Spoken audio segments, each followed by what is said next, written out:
I want to talk a little bit about the blade part of a fighting knife. Now, as with the handles, you've got a couple of different elements. Blades is the same thing. You've got the general design, and then you've also got the materials. And right now I just want to talk about the materials. So let me pull up some notes here. Okay, so we're talking about primarily steel. Now, traditionally, there have been all kinds of materials used to make knives, and with varying degrees of success for obvious reasons. They would include bone, wood, shark teeth, flint, obsidian, copper, bronze, iron, steel, and now ceramics and titaniums are also available. Titaniums, for example, the Navy SEALs contracted a bunch of knives made out of a titanium alloy for both corrosion resistance from salt water, and it was non-magnetic because they do work with magnetic mines periodically. And so they had a sort of specific set of requirements they needed for their blades. But generally, your steel is going to be your number one choice. It gives the best combination of attributes for a knife. And so I want to look at different kinds of steel a little bit. Now, steel is an alloy. It's iron and carbon and other things as well, but primarily it's iron and carbon. When you get iron into a crystal format, it's malleable. The crystals, the atoms in the crystals want to move past each other. When you add some carbon to that, it fills in the spaces between the iron molecules, and it slows or stops that movement. And so it makes for a much tougher material. And so that's why the steel, which is the iron carbon alloy, works so much better than just soft iron. When they moved from the Iron Age to the Steel Age, that was a big advancement. Now, as you add carbon to iron, you start with iron, which has no carbon, move up through mild steel, then various hardnesses of steel. And when you add enough carbon, the steel becomes entirely too hard. You get cast iron. So the carbon, not only does it cause the steel to be harder, but it also causes it, it makes it more malleable when it's hot. It makes it easier to work with.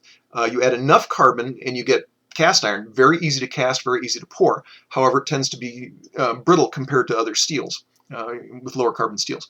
But anyway, that's why you hear low carbon steel, mild steels, whatnot, higher carbon steels. And in general, the more carbon you add, the harder the material. But that gets to be problematic when you get to a certain hardness. And of course, too soft and it won't hold an edge. So that becomes, you get the paradox of steel. And this is hardness versus toughness. So you get too soft, and not only will it not hold an edge, it'll bend easily. You get too hard, it holds a fantastic edge, but it becomes brittle. One of the tests that the custom knife makers will often use for their blades is to take the spine and bang it against the horn of the anvil. If a steel is too hard, it will crack or even shatter, which is what you don't want. So you want a good balance of that. So steel can do a couple of different things when it's stressed. Let's say you take a knife and you start moving the edge, torquing it for some reason. It can either bend. If it's too soft, it'll bend. If it's too hard, it can break. But ideally what you would like is to be able to deflect it a considerable amount and then spring back. So that's, you'll have a good combination of hardness and shock resistance without bending or breaking. Now, if your blade bends, technically you can hammer it back into shape. However, generally you're not going to be able to put it back into the sheath after that, which is why Mad Dog knives, they preferred to go with a harder alloy because his thoughts were if the tip of the blade breaks off, you can still use the blade and it'll still go in the sheath. Whereas if it bends, it's going to be very difficult to get it bent back to where it'll go back in the sheath. So he went a little harder versus softer. So that's kind of the balance. And that's the paradox that's been around since blade makers have been working with steels. So what determines the attributes of the steel are the alloy and the forging, which can change the crystalline structure in the alloy as you work with it, and so can heat treatment. That can change the crystalline structure. How you heat it up and how you cool it back down. You'll have tempering, which toughens it. You'll have annealing, which softens it and stress relieves it. And then you'll have hardening, which hardens it. And you want a good combination of those. So you can get a mediocre steel, for example, W1. If you oil quench it, heat treat it, it actually works very well, even though it's considered a lower quality steel. You get a good heat treat on a mediocre alloy, and you'll get a good blade. You can take a great steel, a great alloy, you heat treat it badly, and you can wreck it. It'll be next to worthless for a blade. So the heat treatment portion is very important. And not all alloys, especially some of the stainless alloys, will respond to heat treatment. So a lot of the stainless alloys, you get what you get. You're not going to be able to mess with it. A lot of the carbon steel alloys, you can flex with a little bit. You've got a little more you can do with it, with, again, the forging and the heat treatment. So now, one of the things you can do, because, again, you want this balance, is harden different parts of the blade. For example, straight up differential hardening. And you see this in the Japanese swords. They'll cover the blade in clay, then they'll expose the cutting edge, and then they'll heat treat it, harden it. So the cutting edge takes the hardening, the rest of it's protected by the clay. So you end up with a softer body, a softer blade with a very hard edge. Another thing you can do is combine hard and soft steels in various ways. The Vikings, they did a twist steel. They take a harder steel and a softer steel, twist them together, weld them together, and you end up with a combination of hardness and softness. A more advanced version of that is the laminate steels, where you'll take layers upon layers. You'll take a very hard steel, a softer steel, or even iron in some cases, and then you'll fold them until you get layers combined. Now, that can be tricky as well. There's a trick to it. You need the layers to weld together so they don't separate, but you don't want them to become homogeneous. This is why, with most of your laminate steels, to get a good blade, you don't want millions of layers. When you get past about 1,000 layers, the steels start to combine. You start to end up with a homogeneous alloy again. Now, Mora knives, for example, they do something a little different. They take a very thin layer of razor blade steel right down the center, and then they put some softer steel on either side of that to support it. So the exposed edge is quite hard, whereas the body itself is a bit softer. We've also got, we'll weld a harder alloy on the edge, whereas the spine is a softer alloy. They can do that sort of thing. Most popular right now would be the various laminates. So what you've got is called pattern welding. And this is, again, the combination of hard and soft steel. And some of it is done decoratively. But some of it is still done structurally to improve the blade. You get the laminate steels, sometimes called watered steels, because when you etch them, you get the patterns. Often it's called Damascus steel nowadays. And they did have laminates coming out of Damascus. They had laminates coming out of most of the steelmaking areas at that time. Now, the true Damascus steel, historically, was actually a crucible metal. It came out of India and Damascus. It's also called Wootz steel.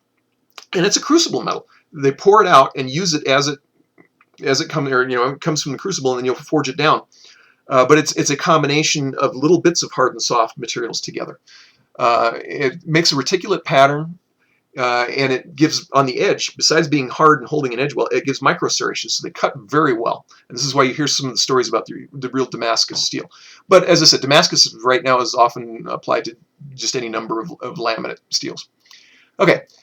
So the alloys we're looking at right now are basically two classes. You get your stainless, which are rust resistant, not rust proof, and then you get your carbon steels. Your stainless steels are an alloy.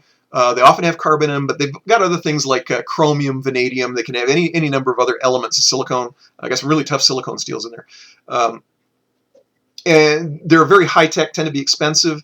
They tend not to respond to heat treatment or forging very well. But what you do is you pick the alloy that's going to give you the attributes in the steel that you're looking for. Now, stainless steel, it is generally rust resistant, not rust proof, not stain proof either. And some of them can actually, they tend to be corrosion resistant, but some chemicals will corrode stainless faster than will carbon, depending. So you have to look at the alloy. Common alloys, it's not really an issue. They're all pretty much the same. Now, stainless steels tend not to be as magnetic. In fact, a lot of the stainless steel alloys won't attract a magnet at all, which can be an advantage, again, for like the Navy SEALs who are working with magnetic mines. Now, most stainless steels tend to be a little surface soft. They'll hold an edge, but they tend not to hold an edge as well as the better carbon steels. Carbon steel, again, tends to have a better edge holding quality. Does require some maintenance. You have to make sure you get the rust off of it, you keep it greased, oiled, or coated in some fashion. And it is magnetic. So those are your two differences there. If you're willing to do a little maintenance, and depending on how hard you're using it, for a working blade that I'm using every day, I'm probably going to want carbon steel and just maintain it. For something I'm just throwing in my pack for camping or whatever, then the stainless works just fine. For a fighting knife, again, if you're in a knife fight every single day and need that edge to maintain, but a good chunk of stainless steel will probably do as well as anything. Now, the other disadvantage to stainless is tends to be a lighter color. You can't really blue it. You can coat it, which is if you're going into combat with a knife, for example. So this is my camp knife. It's got shiny brass, shiny stainless steel. It's perfectly good, usable camp knife. However, in combat, that shine is going to attract way more attention than I want. So this is one I actually carried on my web gear, and it's powder coated. It's a carbon steel blade, which, by the way, most stainless steels will not strike a spark if you're in a survival situation. Carbon steel, good high carbon steel blade will, which is one of the advantages. If you're going to have something in a survival, it doesn't necessarily have to be a big knife, but it's nice to have a carbon so you can strike a spark with it if you need to. But as you can see, this one's completely matte finished. Now, one of the things I could do with this, if I really wanted to carry it, is just dull it down. There are chemicals that will blacken the brass. Stainless steel, because it resists stains, is very hard to darken, although there are some chemicals that will darken it down a little bit. But what you can do is either bead blast it or just hit it up with some medium sandpaper just to take the shine off. Same thing with the brass.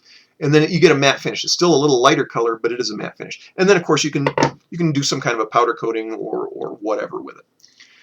So, advantages, disadvantages. Again, primarily it's the edge holding ability of the carbon versus the lesser maintenance requirements of the stainless. And in a quote-unquote fighting knife, there's not a lot to choose between the two as long as you get a good one. And there's a lot of different alloys out there. Vascoware 154CM are a couple of the well-known stainless steels, very good for knives. 154CM is excellent for knives, not so good for swords because, again, it's a little harder, lacks in flexibility. It's also very difficult to work for somebody who's making the blades. They tend to be a little on the expensive side. Plain old 440C, if it's heat-treated correctly, will probably do as well as anything. But if you want to spend the time, money, get something that's superior, there are superior alloys out there. And like I said, that's just a couple of them. As far as carbon steel, this I believe is 1095. You got L6, good old W1. It's a very simple steel, but again, heat treated correctly, it's very workable. D2 is a superb knife steel. Again, a little hard for swords. As they get longer, you need a little more flexibility in it. A little hard to work on the forge. It tends to move very slowly when you bang on it. It takes a lot more work, so it can be a little more expensive. But it's an excellent carbon steel. So as far as the materials on the blade. You're pretty much looking for a steel of some sort. A good stainless steel doesn't hold the edge quite as well, quite as long. In a fighting knife, that may not be very important. In a working blade, if you're out going to be cutting wood or shaving stuff with all the time, that may be very important. Carbon steel, again, just as a fighting knife, better edge holding. As a survival or camp knife, again, you can strike a spark with it. Other than that, not a lot to choose between the two. It's mostly a matter of personal preference.